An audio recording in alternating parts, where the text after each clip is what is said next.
All right, caught this effer in the trap. Too excited to figure out what today's date is. You'll see it up there in the video. So hopefully this is the same porcupine that's been chewing on the back of the cabin recently. It's a decent size. You can see he's all puffed up in the back. That's of course their defense mechanism. He's sticking his needle straight out.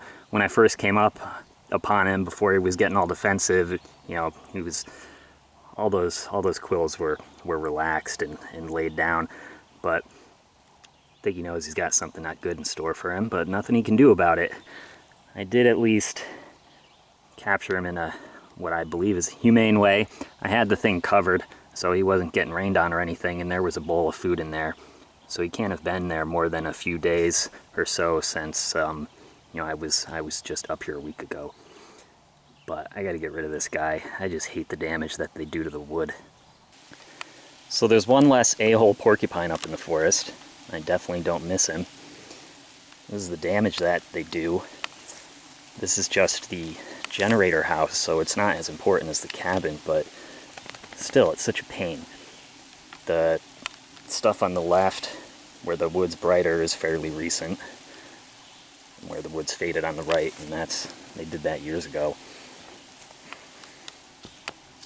Over on the cabin, porcupine only recently started chewing there, and hopefully it was that porcupine that I caught, so that puts a stop to it. I didn't know when I first built the cabin that porcupines love plywood.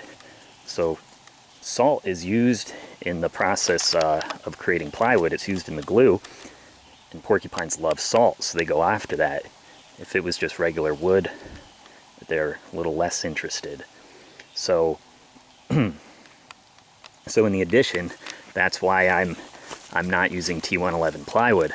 I'm likely going to go with shiplap, which should be better, not attract the porcupine so much.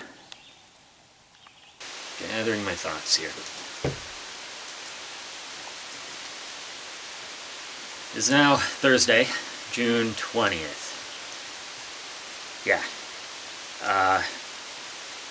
I have today and tomorrow off work because I have to head back down to Connecticut and then Newport, because tomorrow is Miana's wedding. I'm looking forward to that. I'm looking forward to seeing everyone. It's going to be a freaking blast. So yeah, this week was real busy with work. Had to work long hours, so I didn't get to spend a whole lot of time focusing on the cabin, but still got some small stuff done. Really the last few trips just feel like odds and ends, just finishing things up. So right behind me, yeah, I got some more house wrap on. And you know what? I'll take the camera off. Tripod. Okay. Got more house wrap on. This is the porch. So that whole side right there with the window, I had to take the window out, put the house wrap on, build out the sill, put the window back in. Got that done. It's got a couple spots to finish the house wrap over here. And in the back, I started building for a closet for the well pump and water pressure tank. So originally I was going to put those things inside in the bathroom, but decided against that. So I built two piers back here, and this is just going to be a 4 by 5 foot closet basically that hangs off the back of the cabin. Right behind that wall over there is going to be the shower. Over here is the toilet. So it's right behind the bathroom. And these boards are just there for show. They're not nailed in yet, or nailed, screwed, whatever. That's as far as I'm going to get with that project this trip, but getting the piers in is the biggest thing. The framing will go rather quickly, and I'm not going to do that now while it's raining anyway. So we've got the two new piers here, here. One of the other corners and utilizing existing pier. Now over here, there's not going to be a pier for this corner, but that's going to be fine. So the wall that's going to come up against here, I'm going to screw in the stud directly into the cabin here for such a small closet. That's going to hold it up just fine. But also for some redundancy, I dug a hole here. I'm going to stack up some patio blocks, just something quick and easy. Give it some extra support. Probably overkill, just like plenty of other things I've done with this cabin, but it'll give me some more peace of mind. Got some string trimming done, just like I do every spring. Keeps me real busy in the spring.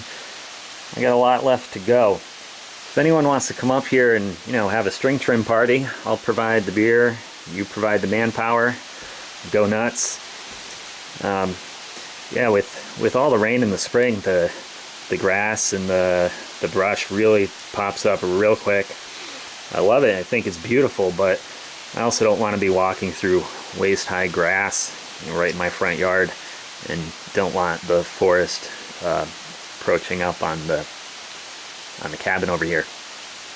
So yeah, we got the tall grass right ahead there, and then lining the driveway, as I call it, you know, on the left and right side of the driveway, there are a ton of blackberry and raspberry bushes.